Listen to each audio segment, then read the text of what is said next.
بسم اللہ الرحمن الرحیم۔ السلام علیکم ورحمۃ اللہ وبرکاتہ۔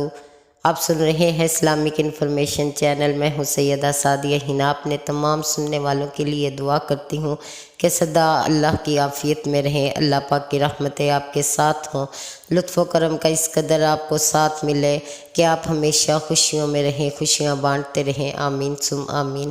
پیارے سامعین، آج جو میں آپ کو وظیفہ بتاؤں گی، آپ یقین کریں یہ وظیفہ آپ کی زندگی کو بدل دے گا۔ جسے بھی رزق کی بے تحاشا ضرورت ہو، جتنی ضرورت ہو، وہ اللہ پاک سے اس وظیفے کے ذریعے سے لے سکتا ہے۔ جب بھی اس تسبیح کو کیا ہے، اللہ پاک نے اسی دن پیسوں کا انتظام کیا ہے۔ کوئی بھی اگر تنگ دستی ہوئی ہے تو اللہ نے اپنی رحمت کے ساتھ دور فرمائی ہے۔ اور بعض اوقات ہم میں سے بہت سے لوگ ایسے ہیں جو نماز، قرآن یا کوئی بھی ذکر، اذکار، وظائف اس طرح سے پڑھتے ہیں کہ بے دھیانی کے ساتھ کوئی بھی ذکر کر لیتے ہیں، کوئی بھی پڑھائی کر لیتے ہیں اور سمجھتے ہیں کہ ہم نے بہت بڑا احسان کر دیا ہے خود پر، اب اللہ پاک خود ہی مہربان ہو جائے گا۔ لیکن میں بھی پہلے ایسا ہی کرتی تھی کہ بے دھیانی سے کوئی بھی ذکر کر لیتی تھی، دعا مانگ لیتی تھی۔ لیکن جب سے میں نے نماز پر خاص طور پر توجہ دی ہے، اس کے بعد جو وظائف کیے ہیں بہت خصوصی طور پر اس طرح سے کہ اللہ کی طرف رجوع کیا ہے کہ اللہ پاک کا ارشاد ہے کہ جو میری طرف رجوع کرتا ہے میں اس کی طرف رجوع کرتا ہوں۔ تو میں نے اسی طرح سے کوشش کی ہے کہ پوری نیت کے ساتھ، اخلاص کے ساتھ، بہت رک رک کر، ٹھہر ٹھہر کے سمجھ کر پڑھا ہے، اور جس وظیفے کو کیا ہے اس وظیفے نے پہلے دن ہی اپنا اثر دکھایا ہے۔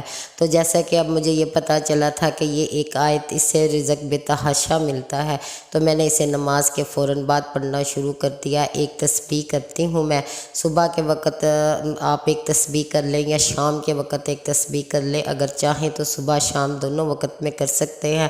آپ یقین کریں چند دنوں کی بات ہے، اللہ پاک کی رحمت اس قدر ہوتی ہے کہ اللہ پاک اپنی نعمتوں سے آپ کو راضی کر دیتا ہے۔ آپ نے پڑھنا کیا ہے میں آپ کو بتاتی ہوں، لیکن آپ طریقہ بھی نوٹ کیجئے، بہت محبت اور عقیدت کو اپنے ساتھ رکھیے، کیونکہ اللہ پاک کی بارگاہ میں جب بھی حاضر ہو باادب ہو کر، کہ آپ کو کوئی بھی تنگ نہ کرے، نہ آپ کسی کو تنگ کریں، کسی قسم کی آپ کو پریشانی، جو بھی آپ کے دل میں گمان ہے یا جو بھی آپ کے دل میں حاجت ہے، صرف اسی کا تصور ہو یا رب کی رحمت کا، اور کوئی بھی سوچ نہ ہو، تو آپ نے نماز پڑھنی ہے۔ کوئی بھی نماز پڑھ رہے ہیں، صبح کی، فجر کی یا عشاء کی، ان دو نمازوں میں آپ اس تسبیح کو کیجیے، اور اس کے اثرات بہت جلد انشاءاللہ آپ دیکھیں گے۔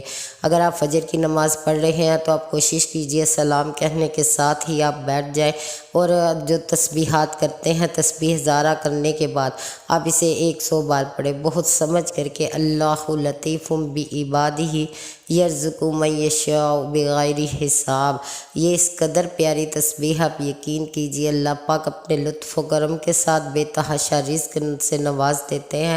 آپ نے اسے سوچ سمجھ کر، رک کر، کہ کیا معنی ہے، کیا مطلب ہے، کیا مفہوم ہے، آپ رب سے کیا کہہ رہے ہیں، آپ کیا حاجت ہے، اللہ حالوں کو جانتا ہے، نیتوں سے واقف ہے۔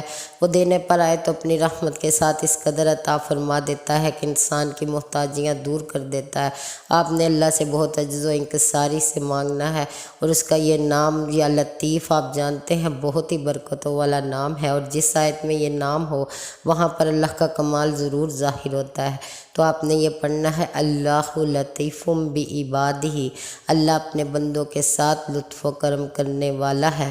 یرزق من یشاء، جسے چاہتا ہے بغیر حساب، بغیر حساب کے رزق عطا فرما دیتا ہے۔ اللہ لطیف بعبادہ یرزق من یشاء بغیر حساب، بہت پیاری تسبیح ہے، اسے کیجئے انشاءاللہ۔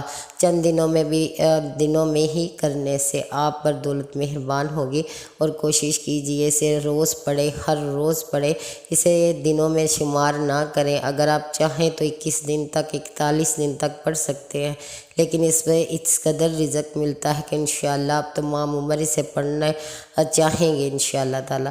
تو یہ تسبیح تھی آج کی، اس کو پڑھیے اور اللہ سے دعا کیجئے کہ اللہ ایک ایک رزق کے دانے پر جو بھی خیر و برکت ہے اللہ وہ سب ہمیں عطا فرما دیجئے، دلوں کا سکون بنا کر رزق عطا کیجئے، خیر پر لگنے والا رزق عطا کیجئے یا اللہ، جو ہماری خوشیوں کا باعث بنے، دل کا سکون بنے یا اللہ، ہر رزق کا لقمہ ہمارے لیے باعث خیر ہو، باعث برکت ہو۔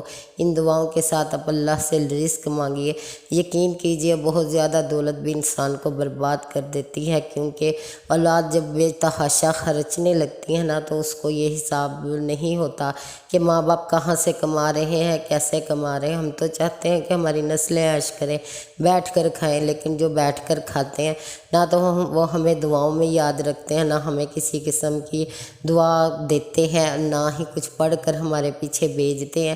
اس لیے آپ نے اپنے لیے خود ہی دعا کرنی ہے کہ جو بھی رزق ملے آپ کے لیے ایمان کا باعث ہو، آپ کے اندر جائے جو بھی لقمہ وہ خیر کا باعث بنے، بیماریوں سے شفا ملے، ہر دولت جو بھی آپ کو ملتی ہے وہ آپ کے لیے باعث راحت ہو اور ہر طرف سے اللہ پاک آپ کو سکون عطا کرے۔ ان دعاؤں کے ساتھ اللہ سے رزق مانگیے جو دنیا اور آخرت میں آپ کے کام آئے، جس کے لیے آپ کو بے تحاشا حساب نہ دینا پڑے اور آپ پریشان کھڑے ہوں کہ اب ہم کیا کریں۔ آپ نے اللہ سے رزق مانگنا، اللہ اپنی شان کے مطابق ضرور عطا فرمائے گا، لیکن آپ اپنی دعاؤں میں شامل کیجئے اس کی رحمت، اس کی برکتیں، اس کی خیریں، اس کی عافیت، اس کے ساتھ اللہ سے رزق کا دانہ دانہ مانگیے۔ انشاءاللہ اللہ آپ کو ضرور نوازے گا، محتاجی دور کرے گا، آپ پر رحمتوں کی برسات ہوگی، آپ اللہ کی نظر کرم میں آئیں گے۔ یہ بہت پیاری تسبیح ہے، لیکن دعاؤں کا خصوصی طور پر اہتمام کیجئے کہ دعا مانگنا اللہ کو پسند ہے اور اسی کا حکم بھی فرمایا ہے۔ انسان اپنی نیت میں جو بھی رکھتا ہے، جو بھی کہتا ہے، اللہ ضرور مان لیتے ہیں۔ آپ نے اس تسبیح کے ساتھ اپنے لیے بے تحاشا سکون بھی مانگنا ہے۔ انشاءاللہ تعالیٰ آپ جو بھی مانگیں گے اللہ آپ کو ضرور نوازیں گے۔ میری سب کے لیے دعا ہے جس کو اس تسبیح کی توفیق ملے، اللہ اپنی رحمتیں، لطف و کرم ضرور نچھاور کرے۔ آمین ثم